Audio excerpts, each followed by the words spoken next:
Hi friends, welcome to Ganga Spoken English. Today we learn has been and have been related sentence. Let's see what are they. What have you been doing since morning? ನೀನು ಬೆಳಿಗ್ಗೆಯಿಂದ ಏನು ಮಾಡುತ್ತಿದ್ದೀಯಾ? What have you been doing since morning? ನೀನು ಬೆಳಿಗ್ಗೆಯಿಂದ ಏನು ಮಾಡುತ್ತಿದ್ದೀಯಾ? Next, I have been reading this book. I have been reading this book. ನಾನು ಬೆಳಿಗ್ಗೆಯಿಂದ ಈ ಪುಸ್ತಕ ಓದುತ್ತಿದ್ದೆ. I have been reading this book. ನಾನು ಬೆಳಿಗ್ಗೆಯಿಂದ ಈ ಪುಸ್ತಕ ಓದುತ್ತಿದ್ದೆ. Next one, has it been raining here also since yesterday? Has it been raining here also since yesterday? ನಿನ್ನೆಯಿಂದ ಇಲ್ಲಿಯೂ ಮಳೆಯಾಗುತ್ತಿದೆ. Has it been raining here also since yesterday? ನಿನ್ನೆಯಿಂದ ಇಲ್ಲಿಯೂ ಮಳೆಯಾಗುತ್ತಿದೆ.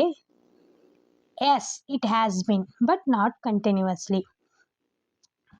ಹೌದು, ನಿಂತು ನಿಂತು ಬರ್ತಾ ಇದೆ. Yes, it has been, but not continuously. ಹೌದು, ನಿಂತು ನಿಂತು ಬರ್ತಾ ಇದೆ. Next one, has the water been boiling for long? Has the water been boiling for long? ನೀರು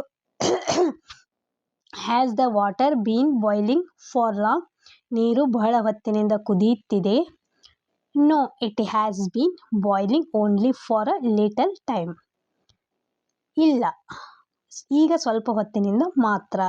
no, it has been boiling only for a little time. ಇಲ್ಲ, ಈಗ ಸ್ವಲ್ಪ ಹೊತ್ತಿನಿಂದ ಮಾತ್ರ.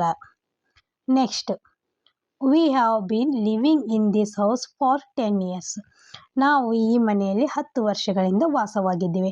V have been living in this house for 10 years. ನಾವು 10 ವರ್ಷಗಳಿಂದ ಈ ಮನೆಯಲ್ಲಿ ವಾಸವಾಗಿದ್ದೇವೆ. Next, he has been working on a new project since January.